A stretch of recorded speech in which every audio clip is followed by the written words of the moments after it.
Welcome to the HigherHer podcast by Talent Collective, presenting conversations with inspiring women in talent. And get ready, ladies, because this is the last time you're going to hear a man's voice on this show.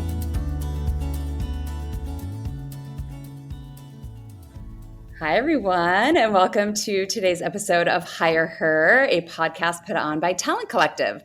Talent Collective is a community for women in the recruiting space, and we welcome you here today. Very excited to be here with a very, very special guest who we love and adore. But first, my name is Krista Tan. I'm one of the co-founders of Talent Collective, and I'm joined here by my other co-founder, Natalie Stones. Hello, Natalie. Hello. Natski. All right. So today's guest, is Danielle Mathis. Danielle is somebody who I've now known for a couple of years. The way we met was very fun. And then I was fortunate enough to introduce Danielle to Natalie as well. So I interviewed for a role at Clary, and Danielle was just phenomenal. And I had big fangirl vibes the entire time. I wanted to work with her so bad, and her boss at the time. But now Danielle's the big boss lady. So I'm very excited to hear all about her story. But Danielle is the head of recruiting and talent acquisition at Clary. So Danielle, we'll pass it over to you right now. Would love to hear all about you and your background, your recruiting journey, and all the good stuff. Yes, happy. Just hello, you two. You know, every time I see either of your names pop up, I'm instantly there's excited cortisol happening. I'm like oh my God. It's adrenaline, really. You guys are both just so phenomenal. But thank you for having me on today. I love all the work you guys are doing, and was humbled to get the ask. But I will share my story and how I got into TA, because as most people in TA. It was a little unconventional how I landed in TA, but I graduated college at a time where there was a downturn in the market. No one wanted to hire anyone, and I knew there were folks that needed internships, and so I had started a company at the time where my company placed instead of hiring full-time employees, everyone was trying to hire interns. So I said, hey, well, there's kind of money to be made here. There's all of these college folks that are in their junior and senior year that are looking to get an internship. And there's all of these companies that need interns. And so my company was kind of the conduit. So when I graduated, I did that. And then I sold that to a recruiting firm at the time, a couple years out of college. And I thought, gosh, I got to go use that marketing degree that mom and dad helped with. And so I did that. And I was in marketing, product marketing events for a long time. And I got laid off, right? They were moving my role overseas to Germany, which wasn't in the cards for me at the time. And so I thought, what am I good at? And how can I take my skills and transcend industry? Which I think a lot of times is how we, as good recruiters, we're always putting that hat on. And so I thought, well, I'm really good at connecting people. That's where my heart is. And I was kind of always naturally doing that in my life and going back to that, those TA roots. And so I just honestly cold called basically the best firm I knew that was hiring marketers in San Diego at the time. And that was Turning Point Executive Search. And I said, hey, look, I'd probably be a great candidate for you, but actually I want to get into TA again. And Ken Schmidt, who runs that firm, was like, well, let's have lunch. Which was awesome because I was willing to come in and learn from the ground up, sort of his firm and how he ran things, and grew my career there from an IC into the management track, overseeing his marketing and operations practice.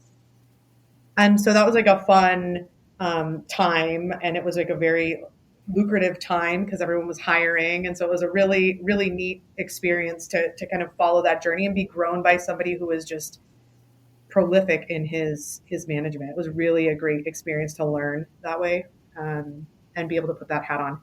And then I did that for about 8 years, and I thought, gosh, I got introduced to Clary, and I said, I have to take this opportunity.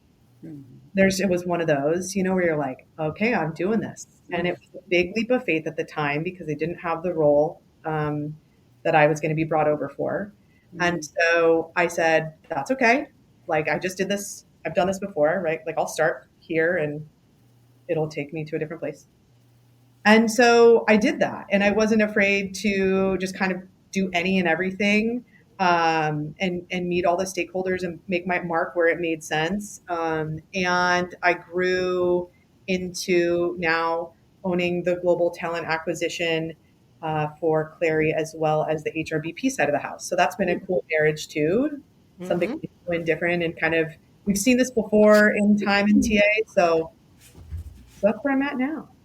Oh my goodness. Well, such a fun journey. And I know that when you and I first chatted, I was actually at the point where I was transitioning or trying to make that transition from agency to internal. And I remember us just connecting about that in the interview process because, there's so many people that think that, like, I don't know, there's just this weird dynamic where, like, a lot of people start out in agency and then transition to in-house, and they're freaking rock stars because of it, right? Because, like, usually agency is like the best training ground. Yes. But then there's also this weird dynamic of like, oh, you're not as great because you're in agency or something like that. And I remember you were just like so supportive in my conversation with you about like, no, I know how hard it is in agency and I know you'd freaking kill it here.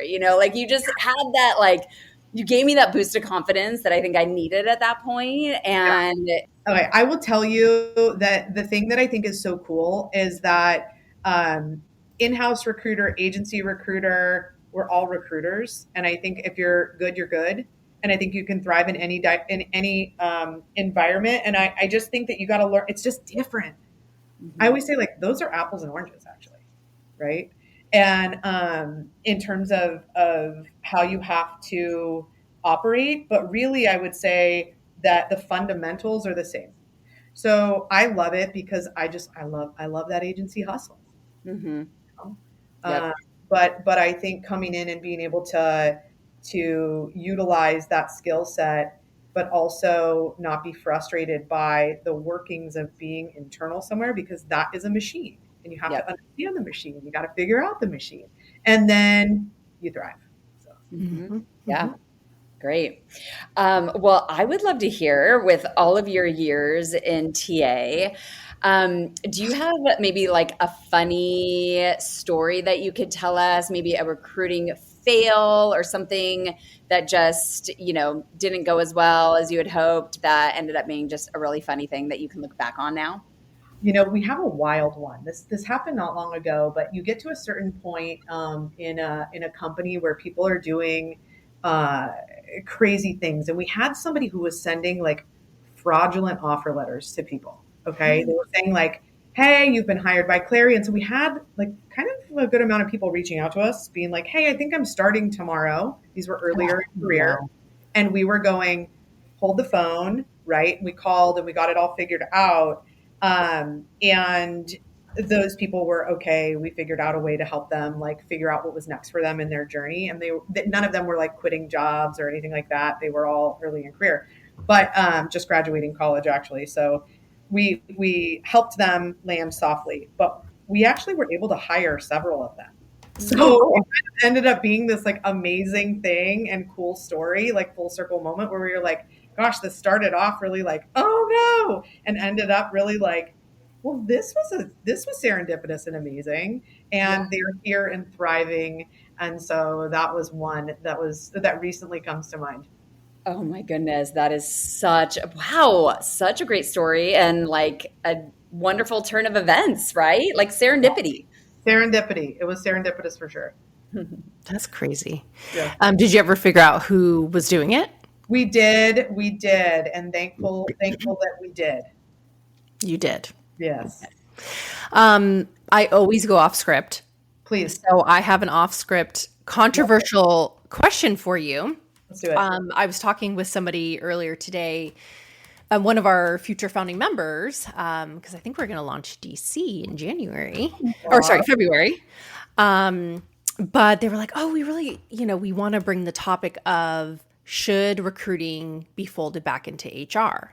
And my first reaction was, I literally like did that. And so hearing you say like, okay, now I'm over TA plus now the HRBPs, can I pose this controversial question to you? What do you think? I think you're not the first one. I have heard gasp when I tell them like the remit of my role now. They're like, Yeah. ooh, ooh, ooh. There is like this avert, like, oh, what does that mean? How talk to me about? I think that the thing that has been the most paramount to us in our business has actually been this move. And I think the reason for that is we're taking the knowledge that we have about the inner workings of our business in terms of team makeup, maybe how a team dynamic is, the things that they need in order to go from to, right? That next level. So we're able to take this real-time data and mix it with what we're out there looking for. And we can tweak accordingly based off of those things. And so it's been this really beautiful dynamic between the recruiters and the HRBPs. They actually meet weekly just to talk about like, hey, how are things going? What's going on? Oh, okay, that's interesting. They're involved in the interview process too, right? So it's kind of it's been this really great full circle moment. And it's actually created such a beautiful dynamic once people walk through the door because they already have this great touch point with HR to be able to partner the right way in the business, which I feel like sometimes people don't really understand or know, or they're like nervous or hesitant, like, ooh, HR, right? But like actually the best gift. So it's landed really, really well for us. That's kind of cool. Yeah. Do you want to fly to DC? Finding a great career has always been a challenge. But today, with the massive changes underway in just about every sector of the economy, in just about every country in the world, finding a great new career is even more challenging. And if you're a student, recent graduate, or someone else early in their career, it's even harder for you because you just don't have the experience that those who might be 10, 20, 30 years older than you have. The answer? The podcast, From Dorms to Desks, a podcast by College Recruiter Job Search Site, where every week we take a deep dive into a topic specifically of interest to candidates who are early in their careers and looking for a great part-time, seasonal, internship, or other entry-level job. For panel. Hey. At a minimum, that could be a great topic for our member community. Okay, so going back to your journey, Ken Schmidt was kind of maybe the one that like really gave you the opportunity. But would you say him or someone else really elevated you in your recruiting career? Who might that have been, and how did they elevate you? Yeah, I will say it was definitely in tandem with Ken, and he had a counterpart at the time, Dina Hemme, who has since started her own firm. And I would say it was both of them. And I think that the thing they did, which I really try to embody, especially with working with folks that are trying to maybe go from to in their career or elevate to the next level, is being really authentic and allowing for them to bring their whole self and me bringing my whole self. So transparency, right? Like, hey, look, and opening the opportunity for feedback, because not everybody is open to feedback or they want to receive it in a certain way. And that's totally cool. Let's talk about how you want camera off when I'm talking to you about feedback. Let's do that. You want to be alerted so you have a moment to like understand that's coming. Totally. And really making sure that we create this cool feedback loop on how we can get someone from to, whether that's like how they approach critical thinking in attacking a role and sourcing for something, all the way to pitching an executive, candidate or something to that effect, maybe thinking through ways to come up creative for offer, right? And just making sure that people are getting what their needs are met for their long-term goals. And they did that for me. And they did it in baby steps, right? Like first it was this, and then we moved the needle forward, and we moved the needle forward from there. And I think part of that was like my responsibility because I was asking them for the help. And so knowing not even just my shortcomings, but like areas that I wanted to learn or grow, and then giving them the opportunity to tell me areas I needed to learn and grow. So amazing. yeah. It was Dina, right? Dina. Yeah, I remember meeting her You at met her. That's right. the San Diego dinner. Yeah. She was great. She still has her agency? She does. It's called HemDev Recruiting. Shameless plug. Right. Yeah, they're great. Yeah. Awesome. Cool. Well, let's dig in a little bit more to recruiting and some best practices. And I think this is an especially interesting question for you, given that you also manage the HRBPs at your organization. So, in this market, obviously recruiting and then retaining good employees can be really challenging. So what's something that you've tried that you've had a lot of success with? I think there's been, if I have to think about this, really two things that have been helpful. Understanding motivators for people. Like, is it that you're money motivated? Are you accolades motivated? Is it title? Like, what is it for you? So that's like one piece, like working against that or towards that, I should say. And then I think the other thing is creating a really freaking awesome environment that people want to be at. Like we spend so much of our time at work. If you don't love what you do and the people you do it with, like mostly, right? There's always going to be an outlier to that. Like, oh, the problem child, like in terms of maybe somebody you're working with cross-functionally or something like that. But like if 95% of what you're doing is making you happy and you're like vibing and feeling this connection or growth from, or whatever it is for you, then you're nailing it. Mm-hmm. And really I say 90% because I always say, hey, look, there's the 10% that nobody like loves to do. Mm-hmm. Yeah. Most recruiters don't love the admin side of what they're doing. Right. Right. But like, I think if you've got that, and so I really do focus on culture.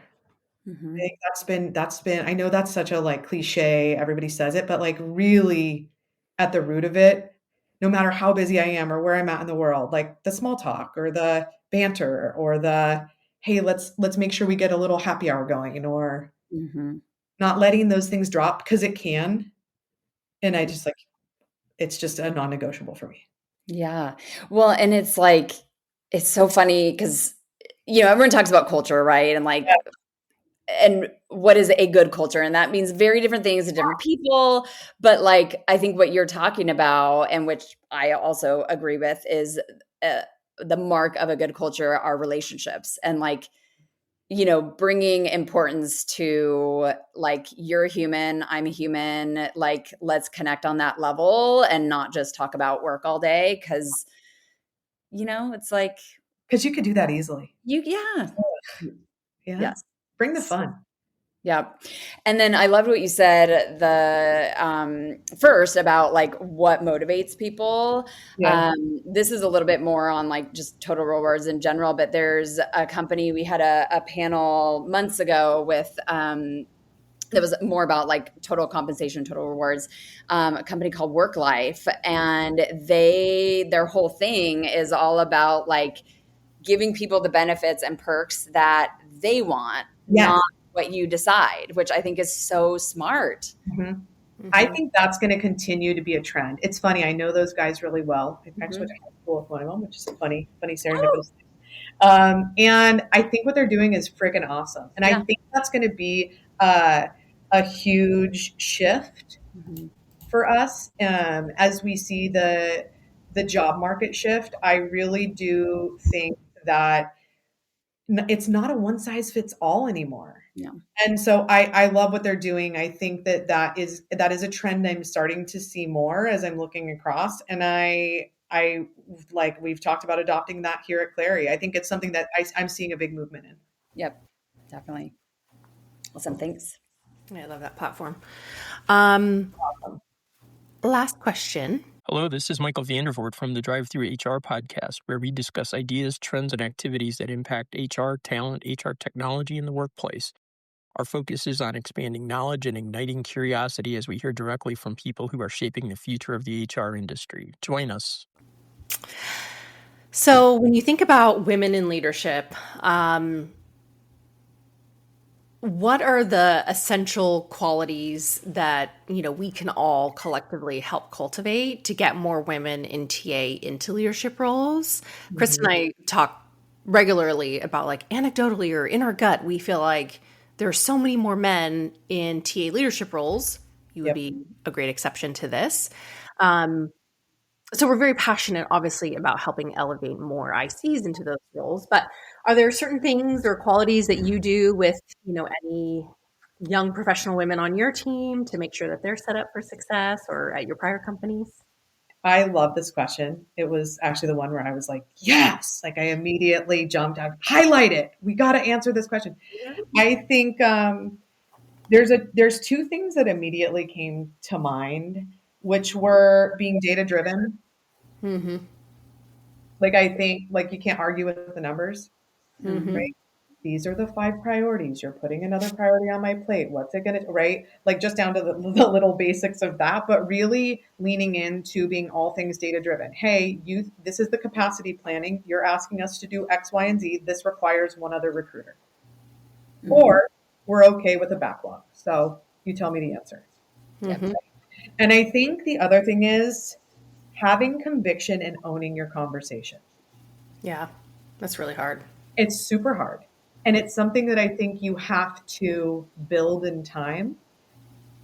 And it is something I think as women systemically, we have to work harder at, because, like, there's no need for explanation there. I think that we are not taught that as readily. And so I think challenging that norm and making sure that you're confident in how you speak, Mm-hmm. go to Toastmasters, do whatever you need to do to be able to really own whatever, be the SME, man, be the SME Yeah. woman. There you go. Well, that hits so close to home for me, because I just reflect back as I was growing into a leadership role, especially in corporate recruiting. The bigger size the company I got, the more, like, nervous I would get. And the more, high-powered men there were at the company that you seemingly should be intimidated by. And I was the one that was, like, creating all these dashboards and these reports, or, like, living in the data all the time, because it was the one thing that helped me feel confident and keep the emotion out of the conversations when I'd go into these meetings. Yeah. I would always bring the emotion into it, right? Like, I'm nervous, or I don't feel like I'm confident in speaking about, anecdotally, I believe this or that about your hiring managers are awful, or they're slowing down the process, or whatever. But then I would reflect back, like, this is what the data's saying. And so if I can just go in with the data, you can't argue with black or white. And so it helped me kind of get more confident. Yeah. So I love that. And you just, I mean, facts, right? Like, anchor on the facts. Yes. These are the facts. Anchor to the facts. Exactly. Well, we adore you. We need to get you more on stage with our community, doing more things. You're so fun. Also, we plan to be at TA Week in February, but hopefully we'll see you sooner than that in San Diego. But with that, we so appreciate you coming on and spending some time with us and sharing your story.